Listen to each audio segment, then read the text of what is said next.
नमस्कार, मी सुरेश चिरडे. आपण पाहतात महाराष्ट्र 24 न्यूज. नगर परिषद दिग्रजच्या अध्यक्षांनी बोलावलेल्या कार्यक्रमास नगरसेविकांचीच दांडी. मोजक्या कर्मचारी व शिक्षिका हजर. जागतिक महिला दिवस निमित्त नगर परिषद दिग्रजच्या अध्यक्षा पंचशीला वाल्मिक इंगोले यांनी कार्यक्रमानिमित्त आज दिनांक 12 मार्च रोजी दुपारी 4 वाजता नगर परिषदेच्या सभागृहात जागतिक महिला दिन साजरा करण्याच्या उद्देशाने नगर परिषद दिग्रजच्या 13 नगरसेविका, नगर परिषदेच्या महिला कर्मचारी व नगर परिषद शाळेच्या शिक्षिकांना निमंत्रित केले खरे, परंतु सत्ताधारी असो व विरोधक या कार्यक्रमात संपूर्ण महिला नगरसेविकांनी दांडी मारली. तर नगर परिषदेच्या मोजक्या महिला कर्मचारी व मोजक्या शिक्षिका उपस्थित होत्या. याबाबत महिला नगरसेविका का अनुपस्थित होत्या याबाबत दोनही पक्षाच्या गटनेत्यांना विचारले असता त्यांनी आम्हास कार्यक्रमाची माहिती नव्हती असे सांगितले.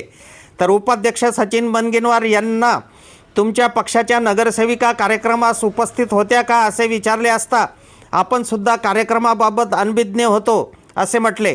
तर शिक्षण सभापती डॉक्टर संजय बंग यांना शिक्षिका व नगरसेविका अनुपस्थित राहण्याचे कारण विचारले असता आज अनेक कार्यक्रम होते त्यामुळे अनुपस्थिती जाणवली असेल, मात्र यामध्ये कोणत्याही प्रकारचे राजकारण नव्हते व आपणास सुद्धा कार्यक्रमाबद्दल माहिती नसल्याचे व आपण बाहेरगावी असल्याचे डॉक्टर संजय बंग यांनी म्हटले. शिवसेना उद्धव बाळासाहेब ठाकरे पक्षाचे गटनेते रुस्तम पप्पूवाले व परतोद राम नरळे यांनी सुद्धा माहीत नसल्याचे म्हटले. शहरात मात्र नगरसेविकांच्या अनुपस्थितीबद्दल चर्चा सुरू आहे. आमच्या पुढील बातम्याचे अपडेट पाहण्याकरिता आत्ताच आमच्या चॅनलला सबस्क्राईब करा व बेल आयकॉनवरती क्लिक करा. धन्यवाद.